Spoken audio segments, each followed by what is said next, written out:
전국에 계신 재림 성도 여러분, 안녕하십니까? 안녕하세요. 이제 8회에 걸쳐서 여자의 일생이라고 하는 주제로 성경을 공부하게 되겠습니다. 남편과 싸우는 여자의 일생이 아니고, 또 시어머니와 싸우는 여자의 일생이 아니고, 용과 싸우는 여자의 일생, 예언을 주제로 해서 말씀을 함께 나누게 되겠습니다. 먼저 이 신앙 혹은 불신, 이 문제를 잠깐 말씀을 드리겠습니다. 이 세상에는 신을 믿지 않는 사람들이 있습니다. 그리고 하나님 외에 다른 신을 믿는 사람들이 있습니다. 그리고 하나님을 믿는 사람들이 있습니다. 그런데 이 하나님을 믿는 사람도 하나님을 바르게 잘 믿는 사람이 있고, 하나님을 다르게 제대로 믿지 못하는, 잘못 믿는 사람들도 있습니다. 그러나 모든 하나님을 믿는 사람들은 자기가 하나님을 바르게 잘 믿고 있다고 생각합니다. 이것을 어떻게 분별할 수 있느냐? 이것이 모든 그리스도인들의 큰 숙제입니다. 마태복음 7장 21절에 보면 나더러 주여 주여 하는 자마다 천국에 다 들어갈 것이 아니요 다만 하늘에 계신 내 아버지의 뜻대로 행하는 자라야 들어간다, 그렇게 말씀하셨습니다. 그냥 교회만 다니면서 주여 주여 믿습니다, 그것이 우리를 구원하는 것이 아니고, 하나님의 뜻을 잘 살펴서 그 하나님의 바른 뜻을 실천하고 순종하는 믿음이 있을 때 우리는 진정한 그리스도인이 되는 것입니다. 그래서 예수님께서는 마태복음 15장 8절과 9절에 말씀하시기를 이 백성이 입술로는 나를 존경하되 마음은 내게서 멀도다. 사람의 계명으로 교훈을 삼아 가르치니 나를 헛되이 경배하는도다. 그렇게 말씀하셨습니다.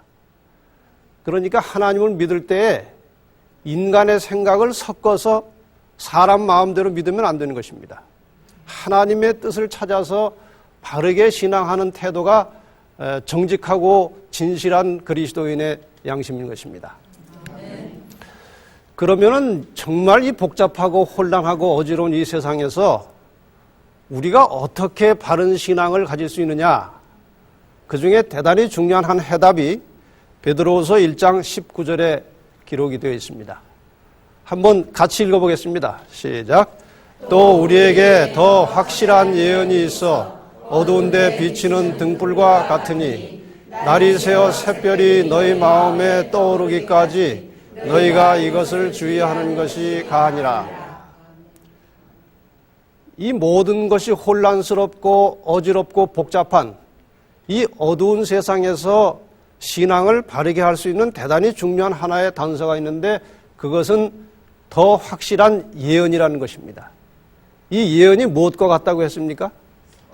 어두운 데 비치는 등불과 같다고 했습니다. 그래서 여기 이것을 주의하는 것이 가안이라고 할 때에 이것은 예언입니다.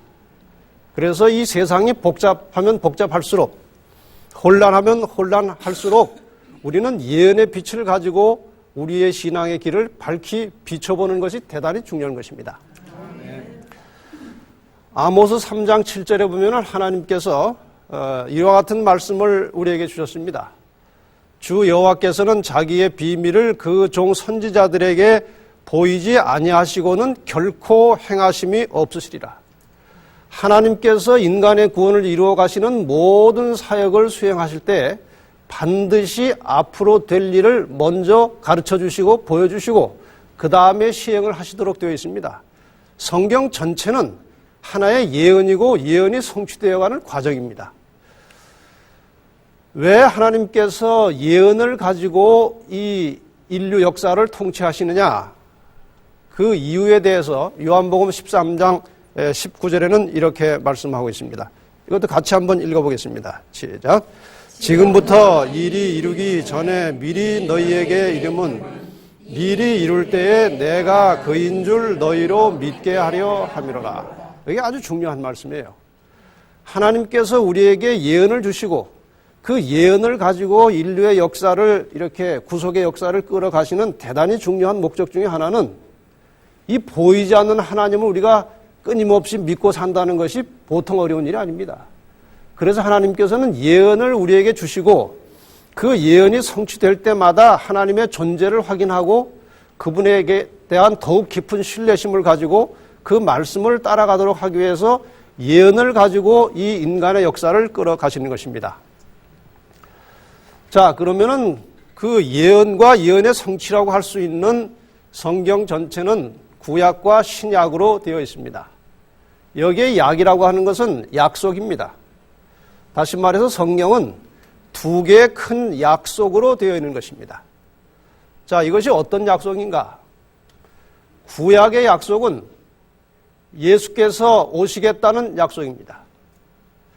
그리고 그 약속대로 예수님께서 오셔서 십자가에 돌아가시고 인간의 죄를 대속하시고 누구든지 저를 믿으면 구원받을 수 있는 길이 열렸습니다. 그 다음에 부활하시고 하늘로 가시면서 또 가시기 전에 또 다른 약속을 하셨는데 그것이 신약입니다. 이 신약의 약속은 예수께서 다시 오시겠다는 것입니다. 자, 다시 오시는 목적은 무엇이고 첫 번째 오신 목적은 무엇인가?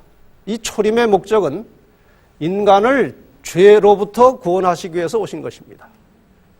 이 죄의 본질로부터 인간을 구원하시기 위해서 오셨고 그 일을 위해서 십자가에 돌아가심으로 죄값을 대신 지불하셨습니다. 그래서 그 예수께서 우리의 죄값을 대신 지불하신 것을 믿고 그 다음에 하나님을 바라볼 때 우리에게 구원이 이르러 오는 것입니다. 그러면 왜 또 다시 오시느냐? 우리가 예수 그리스도를 믿음으로 죄의 본질로부터는 구원을 받았지만 여전히 우리는 이 죄악 세상에 발을 딛고 살고 있습니다. 그래서 재림의 목적은 이 죄로부터 구원받은 하나님의 백성들을 이 죄악 세상으로부터 구출해 가시기 위해서 다시 오시는 것입니다. 그래서 성경 전체는 다 예수 그리스도의 오심에 대한 이야기입니다. 잘 아시는 성경절 요한복음 5장 39절에 보면 너희가 성경에서 영생을 얻는 줄 생각하고 성경을 상고하거니와 이 성경이 곧 내게 대하여 예수에 대하여 증거하는 것이라고 말씀하셨습니다. 그래서 우리는 성경 어디를 펼치더라도 그 속에서 그리스도를 발견할 수 있는 영적인 안목이 있어야 하는 것입니다. 그리고 하나님께서는 이러한 구약과 신약에 걸쳐서 진행되는 모든 역사 속에서 시대마다 예언을 주심으로 백성들이 예언을 보고 듣고 그 예언을 따라감으로 안전하게 구원에 이르도록 마침내 하늘까지 갈 수 있도록 하나님께서 예언을 사용하신다는 것입니다. 자, 이스라엘이 구약의 예언을 가지고 있으면서도 그 예언의 핵심이라고 할 수 있는 메시아를 정상적으로 영접하는 일에 실패한 이유가 무엇인가? 첫째로 그들이 예언에 대해서 무지했다는 것입니다. 그리고 예언을 무시했습니다. 그리고 예언을 이기적으로 자기 중심적으로 해석을 한 것입니다. 이 구약에 예언된 메시아가 온 인류를 죄로부터 구원하실 메시아로 예언이 되어 있음에도 불구하고 이 사람들은 자기들이 지금 로마의 압제하에 있기 때문에 그 메시아가 나타나서 자기들을 로마로부터 구원해 줄 것으로 기대하면서 이기적인 마음으로 자기중심적으로 예언을 해석했기 때문에 메시아를 맞이하는 데 실패한 것입니다. 그 다음에 예언의 말씀에 순종하지 않았습니다. 이것이 이스라엘이 메시아를 영접하는 데 실패한 이유들입니다. 이 이유의 중심에는 예언이 들어있는 것입니다. 그렇다면 그리스도인들이 이제 장차 있게 될 예수 그리스도의 재림을 성공적으로 맞이할 수 있으려면 그 유대인들이 가졌던 태도를 뒤집어서 생각해야 되는 것입니다. 그렇지 않겠습니까? 그래서 우리가 예수의 재림을 제대로 영접하려면 예언에 대한 관심과 지식을 가져야 하는 것입니다. 그리고 두 번째로 예언을 인정하고 존중할 줄 알아야 돼요. 요즘 흔히 많은 사람들이 예언이라고 하는 것을 이제 공부하다 보면 상당히 딱딱하기도 하고 또 불가피한 시점에서 이제 다른 교회에 대해서 좀 이렇게 안 좋게 얘기하게 되기도 하고 그래서 이 예언을 잘 공부하려고 하지 않아요. 그러나 우리가 예언을 인정하고 존중하지 않으면 그리스도의 재림을 정확하게 바르게 맞이하는데 실패하게 되는 것입니다. 그리고 예언을 해석할 때에 그렇게 자기 중심적으로 자기가 가지고 있는 기존의 생각을 성경을 거기에다 맞추려고 하면 안 되고 아주 정직한 양심으로 예언을 성서적으로 역사적으로 해석을 해야 우리가 재림에 아주 제대로 접근해 갈 수 있다는 것입니다. 그 다음에 예언에 기록된 말씀에 순종하는 믿음이 필요합니다. 이런 네 가지 조건을 가지고 우리가 신실하게 신앙할 때 하나님께서 우리를 올바른 길로 인도해 주실 것입니다. 제가 어느 한 지방에서 이런 예언 집회를 하고 있었는데 이제 한 첫날 집회가 마치자마자 이제 한 사람이 찾아와가지고 그런 말을 한 것입니다. 제가 이 옆에 있는 한 교회의 목사인데 교인이 한 200명 됩니다. 근데 교인들이 자꾸 이 종말에 대해서 예언에 대해서 가르쳐 달라고 하는데 제가 신학교 다닐 때 배운 것이 없습니다. 저희 신학교에서는 예언을 거의 가르치질 않았고 또 목회 나와서도 예언을 좀 깊이 연구하려고 하면은 주변의 시선이 좋지 않아가지고 예언을 계속해서 혼자 독학으로도 할 수 없는 것이 현재 우리의 분위기입니다. 그러나 교인들은 자꾸 그런 요청이 있어서 이번에 참석했으니 좀 자료도 많이 주시고 또 예언에 대해서 좀 많은 것들을 가르쳐달라 그렇게 말하는 어떤 목사의 이야기를 제가 들은 적이 있어요. 이것은 그 한 교회 현실이 아니고 오늘날 대체적으로 이 교회나 목회자들이 예언을 별로 하지 않고 또 예언을 하면은 이상하게 보거나 아니면 예언을 아주 성경과 어긋나게 해석을 해가지고 교인들이 혼란스러워하는 장면을 볼 수가 있습니다. 그러나 예언은 어렵고 힘든 것이기도 하지만 우리가 절대 피해서는 안 될 것입니다. 여기 예수님께서도 예언을 자주 말씀하셨어요. 마태복음 15장 7절에 보면은 외식하는 자들아 이사야가 너희에게 대하여 잘 예언하였도다. 너희의 이런 상태에 대해서 예언이 돼 있다 이것입니다. 그 다음에 마태복음 24장 15절과 16절에서는 그러므로 너희가 선지자 다니엘의 말한 바 멸망에 가증한 것이 거룩한 곳에 선 것을 보거든. 이건 지금 예수님께서 다니엘의 예언서를 지금 인용하시는 것입니다. 그리고 마가복음 1장 15절에도 가라사대 때가 찼고 하나님의 나라가 가까웠으니 회개하고 복음을 믿으라. 이 때가 찼다는 말은 예언된 시기가 다 됐다는 것입니다. 그래서 예수님께서는 그 모든 가르침과 교훈을 그 예언에 기초하고 있는 것입니다. 시대의 소망이라고 하는 책 여러분이 잘 아시죠?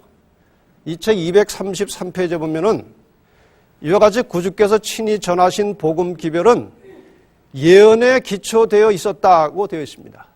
예수님께서 우리에게 주신 모든 복음의 기초는 예언이라고 하는 것입니다. 그래서 우리는 예언에 대하여 대단히 깊은 관심과 주의를 가지고 신앙을 할 수밖에 없는 것입니다. 이제 우리가 예언을 공부하다 보면은 역사를 피할 수가 없어요. 그래서 우리가 역사의 구도를 잠깐 보고 이제 예언으로 들어가야 될 텐데 예수께서 이 땅에 태어나신 그 시점이 역사를 좌우로 나누는 기점이 되었다는 것입니다. 그래서 예수님 오시기 전을 주전, 예수님이 오신 후를 주후. 그래서 영어로 우리가 간략하게 BC, AD 이렇게 쓰죠. 그런데 이 BC라고 하는 것은 영어죠. Before Christ. 예수님 오시기 전 그런 뜻이고 AD라고 하는 것은 라틴어라고 그러죠. 그래서 아노 도미니. 이 아노라고 하는 것은 해, 연대, 기원 그런 뜻이고 도미니는 주님이라는 뜻입니다. 그래서 주님으로부터 시작된 연대를 우리가 AD라고 하는 것입니다. 실제로 이 서양의 역사는 기독교와 뗄래야 뗄 수 없는 관계를 가지고 있기 때문에 그들의 단어도 그 예수님의 역사와 관련이 있음을 발견하게 됩니다. 영어로 히스토리라고 하는 것이 이제 역사인데, 이 히스토리라고 하는 것은 his, 그분의, 예수 그리스도의, 이 his 할 때 앞에 대문자 h를 쓰면은 예수님의, 하나님의 그런 뜻이 됩니다. 그래서 이 히스토리라고 하는 것은 그분의, 예수 그리스도의 이야기다. 그런 뜻으로 이 단어가 만들어졌다는 것입니다. 어쨌든 이 세상 역사는 예수 그리스도를 떠나서는 계산할 수도 없고 생각할 수도 없는 것입니다. 그래서 이러한 배경을 가지고 앞으로 이제 8회에 걸쳐서 주로 예언에 관련된 대단히 중요한 말씀들을 간략하게 이제 공부를 하려고 하는 것입니다. 오늘은 여자의 후손, 창세기 3장을 중심으로 여자의 후손에 대해서 이제 공부할 것이고, 그 다음에 이제 다음 시간에는 다니엘서 2장을 중심으로 용의 후손들 혹은 뱀의 후손들이라고 하는 주제로 말씀을 나누겠습니다. 그리고 세 번째 날은 여자의 변심, 다니엘 7장에 나오는 이야기입니다. 그리고 네 번째 시간에는 계시록 13장에 나오는 두 짐승의 음모, 이런 주제로 공부를 할 것이고, 그리고 다섯 번째 시간에는 용의 전략, 이건 창세기와 다니엘과 계시록을 다 종합해가지고 그 사탄의 전략을 좀 집중적으로 분석하려고 하는 것입니다. 그 다음에 여섯 번째 시간에는 여자의 남은 자손, 계시록 12장을 공부하게 될 것이고, 그리고 일곱 번째 시간에는 여자의 마지막 외침이라고 하는 주제로 계시록 14장을 이제 공부하게 되겠습니다. 그리고 마지막 여덟 번째 시간에는 계시록 20장에 나오는 여자의 승리라는 제목으로 8번에 걸쳐서 성경에 나오는 중요한 예언들을 다루게 될 것이고, 오늘은 창세기 3장을 중심으로 여자의 후손이라고 하는 내용으로 말씀을 나누겠습니다. 오늘 첫날이라 좀 서론이 길었지만 마지막 뒷부분 그렇게 복잡하지 않게 설명을 좀 해보겠습니다. 여자의 후손, 이 말이 어디서 나오느냐? 우선 성경에 나타난 최초의 예언이 무엇인가요? 여러분이 아는 성경 지식으로 성경에 나오는 첫 번째 예언이 뭡니까? 창세기 3장 15절. 여기 계신 분들은 성경을 많이 아시는 분들이에요, 보니까. 이 창세기 3장 15절의 의미를 모르는 사람들이 얼마나 많은지 몰라요. 제가 여러 부류의 사람들에게 성경을 가르쳐 봤습니다. 그런데 이 창세기 3장 15절의 의미를 제대로 알고 있는 사람은 거의 못 만났어요. 그만큼 창세기 3장 15장은 중요하기도 하지만 많은 사람들에게 깊이 제대로 이해가 되어 있지 않은 부분입니다. 자, 그러면은 이제 창세기 3장 15절의 내용을 잠깐 분석해 보겠습니다. 이 말씀이 언제 이루어졌는지 여러분이 아십니다. 아담과 하와가 범죄하고 이제 수치심과 죄책감을 느끼고 이제 무화과 나무 잎사귀로 옷을 엮어서 대충 입고 그 다음에 이제 두려움에 떨고 있을 때에 하나님이 나타나셔서 이 말씀을 하셨어요. 누구에게 하신 말씀인가 하면은 아담과 하와를 그렇게 범죄하게 만든 장본인 뱀, 그 뒤에 있는 사탄에게 이 말씀을 하신 것입니다. 그래서 내가 할 때 나는 하나님이셔요. 너로 할 때 너는 뱀이지만 실제로는 사탄입니다. 여자와 원수가 되게 한다. 그 당시 상황으로는 아마 하와를 가리킬 수 있었을지도 모릅니다. 그러나 이것이 이제 나중에 깊이 해석을 해보면은 이 여자는 다른 뜻을 가지고 있는 상징적인 단어입니다. 나중에 설명을 하겠습니다. 너의 후손도, 사탄, 뱀의 후손도 여자의 후손과 원수가 되게 할 것이다. 여자의 후손은 내 머리를 상하게 할 것이고 너는 그의 어디를? 발꿈치를 상하게 할 것이다. 그러니까 싸웠다는 말입니다. 싸워가지고 한쪽은 어디를 다쳤어요? 머리는 치명상입니다. 그렇죠? 머리를 다치면 죽는 것입니다. 크게 다치면. 그 다음에 한쪽은 어디를 다쳤어요? 발꿈치. 상대적으로 발꿈치는 아주 일시적인 상처를 말하는 것입니다. 그래서 다쳤지만 회복될 수 있는 상처를 발꿈치 상처라 그렇게 합니다. 발꿈치 다쳐서 죽은 사람이 있습니까? 발꿈치는 아주 일시적인 상처를 말하는 것입니다. 자, 그러면 여기에 나오는 중요한 단어들, 뱀, 여자, 또 여자의 후손 이런 단어들을 잠깐 생각해 보십시다. 여자가 누구냐 이것입니다.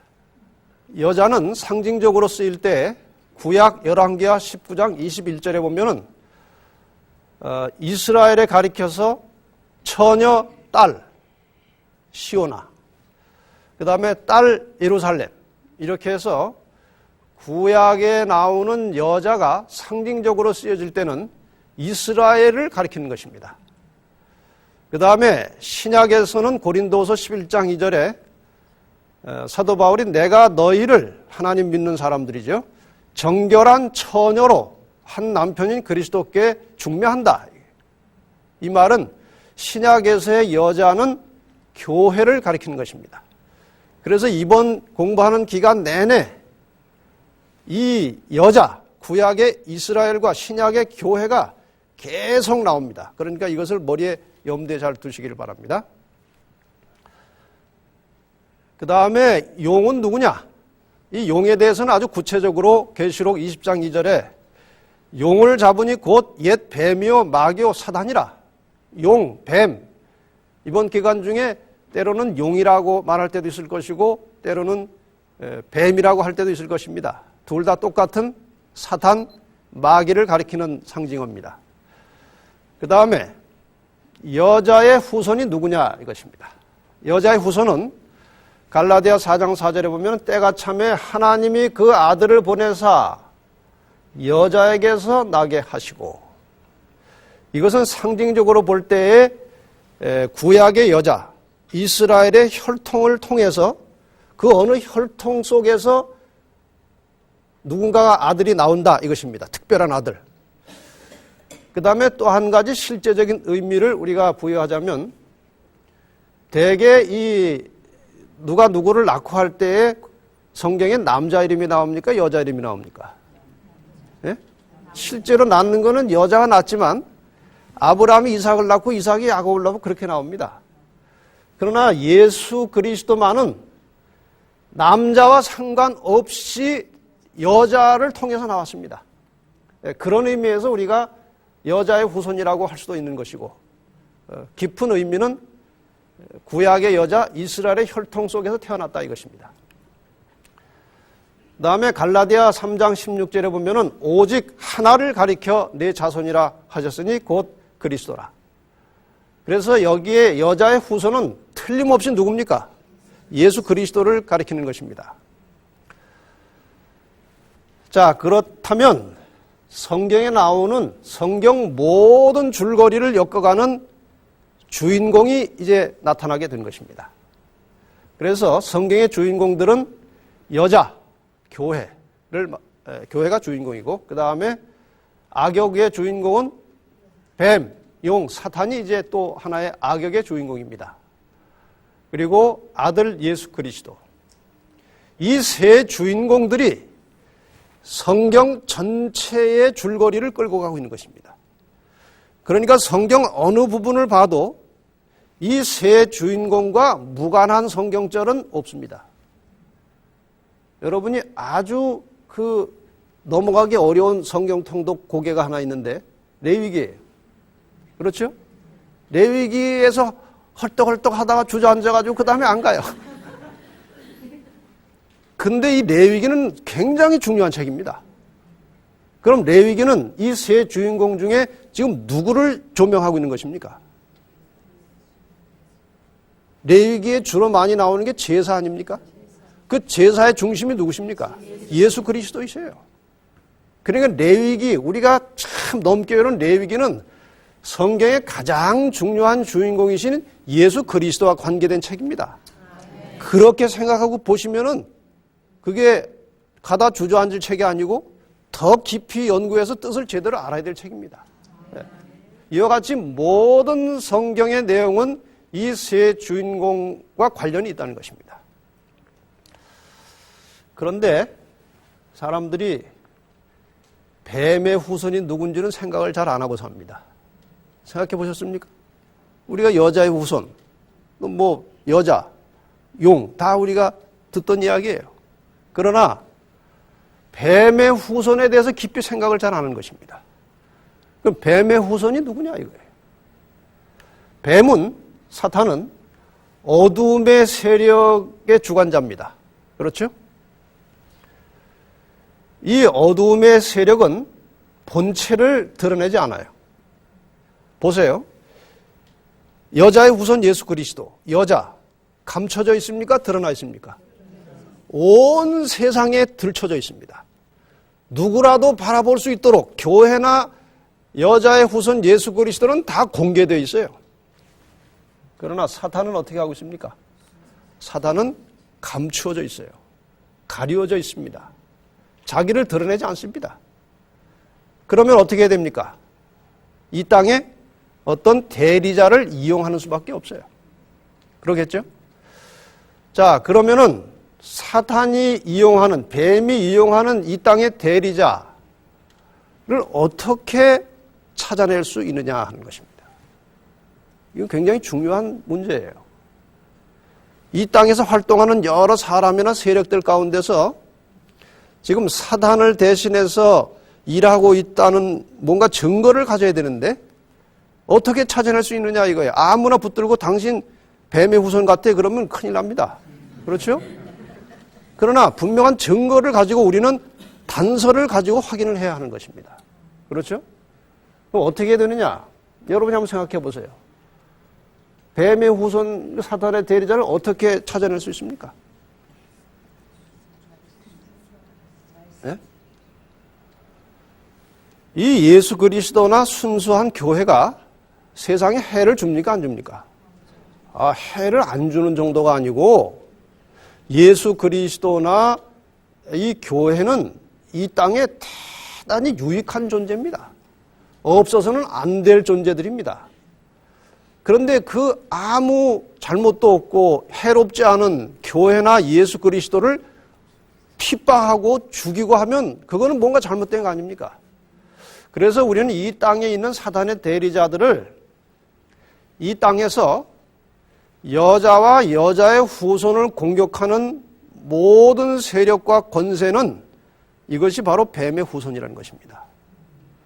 그래서 우리는 역사를 통해서 구약에서 이스라엘을 공격한 세력이 어디냐? 예수님이 오셨을 때 예수님을 공격한 힘이 무엇이냐?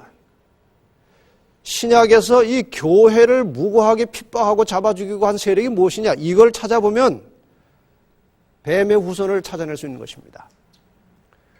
그래서 이 뱀의 후손들이 가르치는 교훈이나 가르침은 그건 아무리 성서적인 것처럼 보여도 그건 결국에 가서는 잘못된 것들입니다. 이것을 아는 지혜가 필요한 것인데 이것을 우리는 성경의 예언을 통해서 찾을 수 있고 특별히 그 근본적인 단서는 지금까지 공부하신 창세기 3장 15절입니다. 그래서 이 화면에 보시는 것처럼 이 선악의 싸움은 여자와 여자의 후손을 뱀과 그 뱀의 대리자들이 공격하는 것입니다. 그러면 여자와 여자의 후손은 계속 공격을 당하다가 그러나 할 말은 하면서 당하는 것입니다. 주 예수를 믿어라. 그리하면 너와 내 집이 구원을 얻으리라 하면서 당하는 거예요. 그래서 거의 질 것 같아요. 그러나 언제나 싸움은 하나님의 백성들과 교회는 질 뻔하다가 이기는 것입니다. 이 세상의 세력들은 꼭 이길 것처럼 보이지만 결국은 지는 것입니다. 그래서 하나님의 백성들에게 성경에서 계속해서 강조하는 것이 인내하라는 것입니다.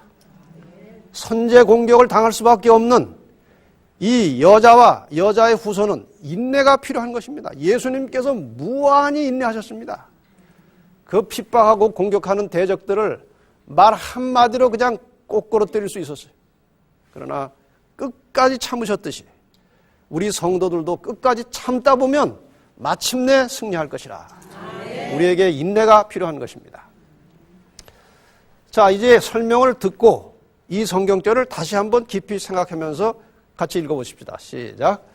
내가 너로 여자와 원수가 되게 하고 너의 후손도 여자의 후손과 원수가 되게 하리니 여자의 후손은 내 머리를 상하게 할 것이요 너는 그의 발꿈치를 상하게 할 것이니라 하시고, 설명을 듣고 읽으니까 조금 더 생생하죠? 자, 그러면은 성경에 나오는 모든 줄거리, 모든 선악간의 싸움을 7개의 문장으로 정리할 수 있어요. 이 문장을 보면은 성경과 역사의 전체 흐름이 한눈에 보이는 것입니다. 한번 보십시다. 첫째로, 하나님께서는 창세기 3장 15절에 예언된 여자의 후손을 이 땅에 보내시기 위해서 씨를 준비하셨는데, 그 씨로 택함 받은 사람이 누굽니까? 아브라함이에요. 이해가 가시죠? 아브라함의 후손을 통해서 누가 나오실 것이 예언된 것입니까? 예수 그리스도께서 나타나실 것이 예언된 것입니다. 두 번째, 여자의 후손은 아브라함으로 시작된 이스라엘 민족을 통해서 태어날 것이고, 그래서 뱀 사단은 여자의 후손을 태어나게 할 이스라엘을 멸절시키기 위해서 이스라엘 주변의 강대한 국가들을 이용하는 것입니다. 이해가 가시죠? 왜 여자의 후손을 태어나지 못하도록 그 여자의 후손의 씨가 될 이스라엘을 사탄이 왜 공격합니까? 그 여자의 후손이 나오면은 자기의 어디를 상하게 할 것이라고 했어요? 자기의 머리를 상하게 할 것이 그 이스라엘을 통해서 나타날 것입니다. 그러니까 아예 태어나기도 전에 그 혈통을 차단시키는 것이 사탄의 목적입니다. 그래서 여러 이스라엘 주변의 강대한 나라들을 통해서 이스라엘 민족을 말살시키려고 한 것이 사탄의 대단히 중요한 전략이었습니다. 세 번째, 그러나 사탄의 그러한 온갖 방해에도 불구하고 여자의 후손 예수는 예언을 따라서 정한 시기에 정한 장소에 태어나셨습니다. 사단이 하나님의 구속사업을 방해는 할 수 있어요. 그러나 절대로 실패하게는 못합니다. 사단이 어떠한 전략을 가지고 이 구속사업을 방해하고 온갖 모략을 써도 교회와 그리스도가 고난을 당할 뿐이지 구속의 역사는 절대로 실패하지 않습니다. 그래서 사단이 아무리 그런 작전을 가지고 썼지만 메시아 예수 그리스도는 예언을 따라서 정한 시기에 정한 장소에 태어나신 것입니다. 그 다음에 네 번째, 사단은 이제 드디어 누가 나타난 사실을 깨닫게 되었습니까? 여자의 후손, 자기의 머리를 상하게 할, 자기에게 치명상을 입힐 여자의 후손이 태어난 것을 이제 본 것입니다. 어떻게 해야 됩니까? 죽여야 돼요. 그래서 처음부터 태어나자마자 죽이려고 했죠. 누구를 통해서? 헤롯을 통해서 아예 처음부터 죽여 없애려고 한 것입니다. 그러나 구속의 사업은 절대로 실패하지 않아요.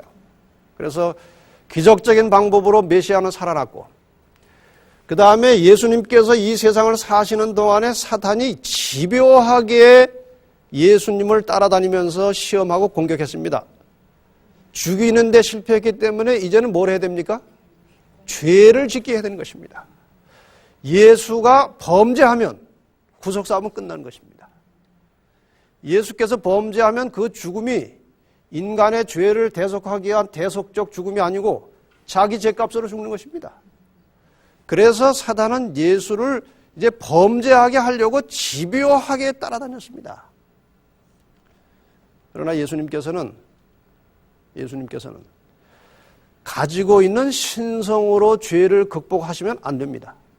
왜냐하면 그렇게 되면은 하나님의 율법은 사단에 참수하는 그대로 인간이 할 수 없는 법을 하나님이 요구하신다 이것입니다. 그래서 예수님께서는 여러분이 성경을 보시면 예수님이 기도하시는 장면이 많이 나옵니다. 그 예수님께서 기도하신 것이 우리에게 본을 보이시기 위해서 기도하셨습니까? 그분에게 기도가 필요하기 때문에 기도하셨습니까? 두 가지 다지요. 그러나 중요한 것은 그분이 한 연약한 육신의 모습으로 이 땅에 오셔서 죄를 극복하기 위하여 자기의 신성의 힘이 아닌 성령의 역사에 의해서 빌려온 힘이 예수님에게도 필요했던 것입니다. 그래서 예수님께서는 그 기도의 삶을 통해서 매일매일 성령의 능력을 빌려서 죄를 극복하신 것입니다. 이것은 우리도 예수님처럼 그렇게 간절하고 열렬하게 성령의 역사를 구하며 기도하며 살 때에 죄를 극복할 수 있음을 보여주신 것입니다. 우리가 너무 자주 뭐라고 말하는가 하면은 마음은 원이라되 육신이 약하여. 그 소리를 잘해요. 언제까지 우리가 그 소리를 하고 살아야 되는 것입니까? 우리가 정말 우리가 실패를 자주 한다면 예수 그리스도를 바라보시기를 바랍니다. 그분이 어떻게 사셨는지 정말 기도 많이 하셨고 성령의 능력을 빌려서 사심으로 끝까지 주님은 범죄하지 않으셨습니다. 사단이 그렇게 시험하고 공격했지만 그 다음에 다섯 번째로 예수님은 그렇게 사시다가 무죄하신 중에 십자가에 돌아가심으로 우리의 죄값을 대신 지불하시게 된 것입니다. 그리고 인류의 죄를 대속하셨고 다시 오신다는 약속을 남기시고 이제 부활하셔서 하늘로 가셨습니다. 그렇죠? 자, 그 다음에 여섯 번째 사단의 전략은 이제 뻔한 것입니다. 사단은 예수를 통해서 이 땅에 남겨진 이제 무엇을 공격해야 됩니까? 교회. 이스라엘은 끝났습니다. 메시아가 오심으로 이스라엘의 육적인 의미는 끝났습니다. 이제 예수님께서 십자가에 돌아가심으로 이 땅에는 교회가 남게 되었습니다. 그럼 사탄의 전략은 뻔한 거 아닙니까? 이 땅에 남겨진 하나님의 참 교회를 이제 공격하기 시작한 것입니다. 이 문제는 이제 또 앞으로 배울 거니까 자세하게는 여기서 못하겠습니다. 그렇게 해서 이 땅에 남겨진 교회를 사탄이 집요하게 공격하지만 마침내 교회가 승리할 것입니다. 이 교회는 절대로 실패하지 않습니다. 반드시 승리하게 될 것입니다. 그리고 일 번째로 예수께서는 그렇게 믿음으로 인내로 승리한 성도들을 구원하시기 위해서 다시 재림하실 것입니다. 아멘. 믿으십니까? 아멘. 예수님께서 분명히 재림하실 것을 믿으십니까? 아멘. 안 믿어도 오셔요. 우리가 준비되었든지 안 되었든지 우리가 믿든지 안 믿든지 예수님은 다시 오십니다. 아멘. 이스라엘 백성들이 준비가 되었거나 안 되었거나 그들이 메시아의 초림을 믿었든지 안 믿었든지 간에 정한 시기가 되었을 때 정한 장소에 메시아가 오셨듯이 우리가 믿거나 안 믿거나 준비가 되었든지 안 되었든지 약속한 예수 그리스도의 재림은 반드시 있을 것입니다. 아멘. 그렇게 되면 이제 사탄의 머리는 상한 바 될 것인데 일단 상징적으로 사탄의 머리는 예수께서 십자가에 돌아가시는 순간에 이미 훼손된 것입니다. 이미 승패는 끝난 것입니다. 그러나 이제 실제적으로 가시적으로 사탄이 완전히 멸망당하는 것은 예수 그리스도의 재림과 함께 이어지는 천년기 끝에 가서 사탄의 존재는 완전히 없어지고 말 것입니다. 이번 기간 중에 이런 문제들을 계속해서 다루게 되겠습니다. 자, 그러면 이제 용과 여자의 싸움의 역사 구도를 우리가 이렇게 그려볼 수가 있는 것입니다. 뱀이 있습니다. 용, 사단입니다. 그리고 여자가 있어요. 구약의 여자는 뭐라고 했습니까? 이스라엘. 그리고 이 이스라엘을 주변의 여러 나라들이 말살하기 위해서 민족을 완전히 없애버리기 위해서 공격을 한 것입니다. 이게 나라들이 이제 공격을 한 것입니다. 이스라엘 역사의 끄트머리에 누가 오셨습니까? 메시아, 예수 그리스도께서 오셨습니다. 그 다음에 이 땅에 누가 또 태어났습니까? 여자. 신약의 교회가 탄생했습니다. 저것이 여자의 일생이에요. 저 여자의 일생 동안에 어떤 일이 벌어지고 어떤 투쟁이 벌어질 것인지 이번 기간 중에 예언을 중심으로 상세하게 공부하게 될 것입니다. 자, 그 다음에 이 신약의 교회를 또 다른 세력이 공격을 할까요, 안 할까요? 또 다른 세력이 공격을 하는 것입니다. 그래서 이번 기간 중에 여기 그 이스라엘과 교회를 공격한 나라들을 이제 하나씩 찾아낼 것입니다. 뿐만 아니라 그들이 이 이스라엘과 하나님의 교회를 어떤 방식으로 공격을 하고 있는지 그 사탄의 전략의 핵심을 또 찾아볼 것입니다. 그래서 우리가 이 공부가 다 끝나고 나면 이 선악의 대쟁투의 역사가 파노라마처럼 쫙 펼쳐질 것입니다. 그래서 조금 힘드시겠지만 이 집회가 계속되는 동안에 8번을 꼭 참석을 하시면 여러분 성경 전체에 대해서 많은 것들을 얻을 수 있게 될 것입니다. 하나님께서 어떻게 이 세상 역사를 이루어 가시는지, 그리고 이 죄와 선과 악의 역사가 어떻게 싸움을 하면서 버텨가고 마침내 종결될 것인지, 그리고 특별히 이 마지막 시대에 살고 있는 하나님의 백성들에 대한 사단의 그 전략의 핵심은 무엇인지, 이런 것들을 이번에 아주 상세하게 공부하게 될 것입니다. 끝으로 한 이야기를 드리고 마치겠습니다. 오늘 주제가 뭡니까? 그거는 총주제고, 여자의 후손 누구십니까? 예수 그리스도. 여자의 후손이 이 땅에 오신 근본적인 목적이 무엇입니까? 우리를 구원하시고 사단을 멸하기 위해서 오셨습니다. 하늘의 하나님이 창조주께서 이 땅에 인간의 모습을 가지고 오셨다는 것은 신비 중의 신비입니다. 더군다나 그분이 인간의 육체를 쓰시고 십자가에 돌아가신 것은 이거는 엄청난 신비예요. 여러분 그 사실을 깊이 생각해 보시기 바랍니다. 그 죽음이 바로 인류의 죄를 대속하시고 한 사람 한 사람을 구원하시기 위해서 돌아가신 것입니다. 몇 년 전에 그 영도의 한 무슨 고아원 같은 데서 사건이 하나 벌어졌어요. 애기 엄마가 그 아이 둘을 태우고 이렇게 이제 그 기관에 언덕진 길에 이제 올라갔어요. 차를 세우고 아이들은 거기 타고 있고 이 애기 엄마가 그 사이드 브레이크를 딱 단단하게 잠궈 놓고 이제 시동을 끄고 내려서 볼일을 보고 막 내려왔는데 차가 뒤로 흘러가는 거예요. 근데 이 차가 뒤로 흘러가다 보면 잠시 가다가 철조망에 걸려가지고 철조망에 걸리든지 그거를 철조망이 약하니까 그걸 밀고 차가 떨어지게 돼 있어요. 그래서 이제 이 애기 엄마가 그 차를 뒤에서 이렇게 지탱해 보려고 하는데 차가 뭐 무게가 있으니까 이 아이들이 그 아래서 이렇게 장난하다가 그 사이드 브레이크를 다시 원위치로 시켜놓은 거예요. 그러니까 이제 차가 뒤로 밀려 내려오고 있었던 건데 뭐 아무리 해도 이게 안 되는 것입니다. 힘이. 근데 저쪽에서 그 장면을 보고 있던 다른 분들이 그냥 놔둬. 빨리 피해 그러는 거예요. 혹시 그 차가 어디 걸릴 수도 있으니까 당신은 빨리 피하라는 거예요. 그러나 이 엄마의 심정은 그게 아닙니다. 그걸 그냥 두면은 자기가 볼 때는 떨어져 죽게 돼 있어요.